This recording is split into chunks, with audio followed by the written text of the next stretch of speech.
حضرت ام عانی کے گھر سے خانہ کعبہ میں لایا گیا، خاتم کعبہ میں رکھا گیا، سرکار دو عالم صلی اللہ تعالیٰ علیہ وسلم کے سینے اقدس کو چاک کیا گیا اور زمزم سے آپ کے قلب اطہر کو پاک کیا گیا، یعنی نبی کریم صلی اللہ تعالیٰ علیہ وسلم کے قلب اطہر کو دھویا گیا، اس لیے تاکہ جب سرکار دو عالم صلی اللہ تعالیٰ علیہ وسلم جب سفر معراج فرمائے، یعنی جب آسمانوں سے یا مکہ کی طرف آئے تو سرکار کا دل بالکل مطمئن رہے، کسی بھی قسم کی دل کے اندر کوئی گنجائش نہ ہو۔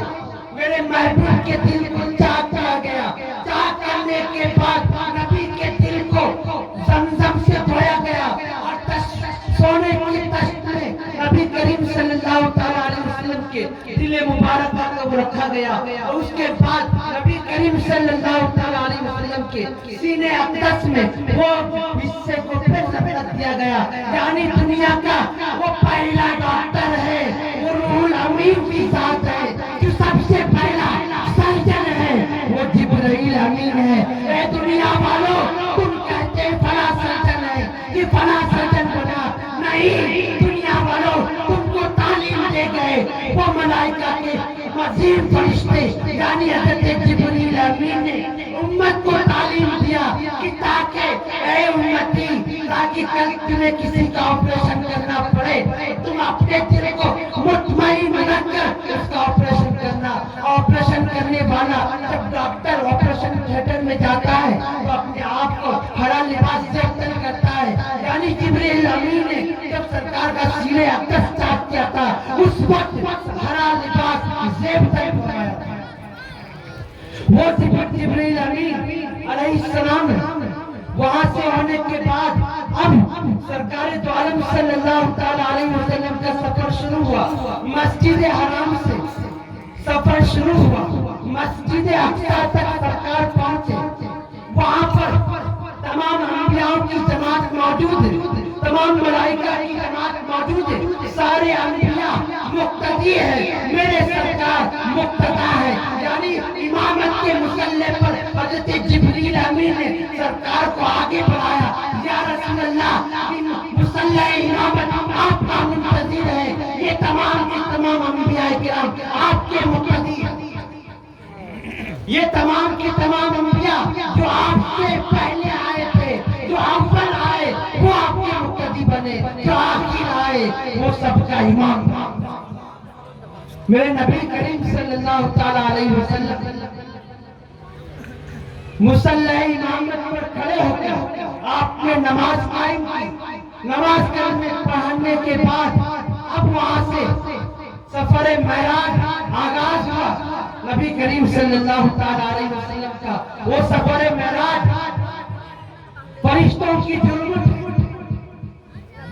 حضرت جبرائیل امین، حضرت میکائیل، حضرت اسرائیل، یعنی تمام ملائکہ آگے پیچھے سرکار کے، اب سرکار براق پر سوار ہے، سرکار چلے، یعنی وہ براق کا عالم یہ تھا میرے دوستو، جہاں تک نظر انسانی جاتی براق کا وہ پہلا قدم ہوتا، یعنی براق کی جہاں تک نظر جاتی وہ براق کا پہلا قدم ہوتا، یعنی ایک آسمان زمین سے آسمان تک کا سفر 500 سال کا ہے، اور 7 آسمان کا سفر یعنی 3500 سال کا سفر ہے۔ میرے محبوب منٹوں میں پلکوں میں 7 آسمان کا سفر کیا۔ اللہ تبارک و تعالیٰ نے میرے محبوب کو سفر معراج کا پہلے آسمان سے گزرے، حضرت آدم سے ملاقات ہوئی، دوسرے آسمان سے گزرے، یہاں تک کہ دیگر انبیاء کرام سے ملاقات ہوتی رہی، 7ویں آسمان پر جب پہنچے اپنے جد مکرم حضرت ابراہیم خلیل اللہ علیہ السلام سے ملاقات ہوئی، ملاقات ہونے کے بعد اب وہاں سے آپ سفر معراج شروع کرتے، وہاں سے سدرۃ المنتہا پہنچتے، جنت المأویٰ پہنچتے، جنت المعلیٰ پہنچتے، جب سدرۃ المنتہا پہنچ چکے سرکار، اب سرکار آگے بڑھے، جبرائیل وہیں پر رک گئے، سرکار نے فرمایا اے جبرائیل چلو، کہ یا رسول اللہ اگر میں ایک بالشت بھی آگے بڑھا، ایک بال کے برابر بھی میں حد سے آگے آگے بڑھا تو میرے پر چڑھ جائیں گے، یا رسول اللہ میری آگے کیا ہے؟ تو اب سرکار دو عالم صلی اللہ علیہ وسلم نے پوچھا تھا کہ جبرائیل تمہارے کتنے، تمہاری اصلی صورت کیا ہے، اصلی شکل کیا ہے؟ تو حضرت جبرائیل نے فرمایا تھا یا رسول اللہ اگر میں اپنی اصلی شکل یہاں ظاہر کروں تو زمین و آسمان میرے لیے تنگ پڑ جائے گا، میں کھڑا نہیں ہو پاؤں گا۔ تو سرکار دو عالم صلی اللہ علیہ وسلم مقام سدرہ پر پہنچے۔ سدرہ پر پہنچنے کے بعد سرکار نے فرمایا اے جبرائیل اب تو تم اپنے مقام پر ہو، مقام سدرۃ المنتہا پر ہو، اے جبرائیل اب تم اصلیت دکھاؤ۔ تو جبرائیل نے اپنا 600 پر کو کھول دیا، یعنی 600 پر کو کھولا تو ایک بال کے برابر بھی سدرہ پر کوئی ایسی جگہ نہ تھی جہاں پر جبرائیل کے پیر نہ پھیلے۔ اب جبرائیل پوچھتے یا رسول اللہ اب آپ کی اصلیت کیا ہے، آپ کا اصلی کیا ہے؟ سرکار نے فرمایا جبرائیل میری اصلیت دیکھنا چاہتا ہوں تو میرے حال میں آؤ، میرے مقام میں آؤ، یعنی سدرہ سے آگے آؤ۔ یا رسول اللہ میری اتنی استطاعت نہیں کہ میں آگے بڑھ سکوں۔ کہا جبرائیل جب تم آگے نہیں بڑھ سکتے تو میری حقیقت کو تم نہیں جان سکتے۔ اب محبوب کا سفر شروع ہوا لابقا کے لیے، میرے محبوب چلے یعنی 70,000 پردہ غائب سے پار ہوتے ہوئے عرش اعظم پر پہنچے۔ وَقَانَ قَابَ قَوْسَيْنِ اَوْ أَدْنَىٰ کے مصداق پہنچ گئے۔ رب نے فرمایا اے محبوب اور نزدیک آؤ۔ محبوب رب نے فرمایا اے محبوب اور نزدیک آؤ۔ عرب کے اندر ایک محاورہ چلتا ہے، قاب قوس ایک تیر کو کہتے ہیں، یعنی جب عرب والے جب دو دوست مل جاتے ہیں، جب دونوں مل کر ایک تیر چلاتے ہیں تو دونوں کی نزدیکی ہوتی ہے، اتنی ہوتی ہے کہ قاب اور قوس کے درمیان ہو جاتی ہے۔ اللہ تبارک و تعالیٰ نے اسی محاورے کو استعمال کرتے ہوئے قرآن نے فرمایا وَقَانَ قَابَ قَوْسَيْنِ اَوْ أَدْنَىٰ، یعنی اے محبوب اور نزدیک ہو جاؤ۔ رب نے فرمایا اے محبوب، اے محبوب تم میرے لیے کیا تحفہ لاؤ؟ مولا میں کیا تحفہ لاؤں؟ کوئی مہمان آنے والا مہمان آتا ہے تو دنیا کا دستور ہے کچھ نہ کچھ لے کر جاتا ہے۔ کہا محبوب تم کیا تحفہ لے کر آئے؟ محبوب نے فرمایا مولا میں کیا تحفہ لاؤں؟ نہیں محبوب تم بتاؤ کیا تحفہ لے کر آئے ہو؟ تو محبوب نے فرمایا التحیات للہ والصلوات للہ والطیبات للہ، یعنی اے اللہ بدنی عبادت بھی تیرے لیے، اے اللہ جسمانی عبادت بھی تیرے لیے، اے اللہ قولی عبادت بھی تیرے لیے، اے اللہ فعلی عبادت بھی تیرے لیے، اے اللہ کو عاجزی پسند ہے، یعنی اللہ میرے محبوب نے فرمایا اے اللہ میں تیری بارگاہ میں لایا ہوں التحیات للہ والطیبات للہ والطیبات للہ، یعنی قولی عبادت بھی اللہ تیرے لیے، پہلی عبادت بھی اللہ تیرے لیے، تمام عبادت اللہ تیرے لیے، نظر و نیاز تیرے لیے، فاتحہ ہمارے لیے، یعنی تمام کی تمام چیز مولا تیرے لیے۔ اللہ تبارک و تعالیٰ نے فرمایا، اللہ نے اے محبوب سے پوچھا محبوب تمہیں سب سے زیادہ کیا پسند ہے؟ محبوب نے فرمایا میرے مولا تجھے پسند ہی دینا چاہتا ہے تو مجھے عبد کے ذریعے پکار، یعنی بندے کا لفظ مجھے بہت زیادہ پسند ہے۔ اسی لیے اللہ تبارک و تعالیٰ نے جب اپنے محبوب کو عرش اعظم پر بلایا تو پھر عبد ہی کا استعمال کیا، یعنی بندے خاص کو اپنی طرف بلایا۔ وہ محبوب اللہ عبد تو بہت ہے، آدم بھی عبد ہے، موسیٰ بھی عبد ہے، لیکن عبد میں وہ قوت نہیں جو عبد ہی کے اندر وہ قوت ہے۔ عبد ہی وہ ہے، عبد وہ ہے جو رب کے جلوہ کو دیکھے، جو رب کے دیدار کرے، آنکھوں میں ہاتھ ڈال کر رب کا دیدار کرے، یعنی رب کا دیدار کرے، وہ عبد ہے۔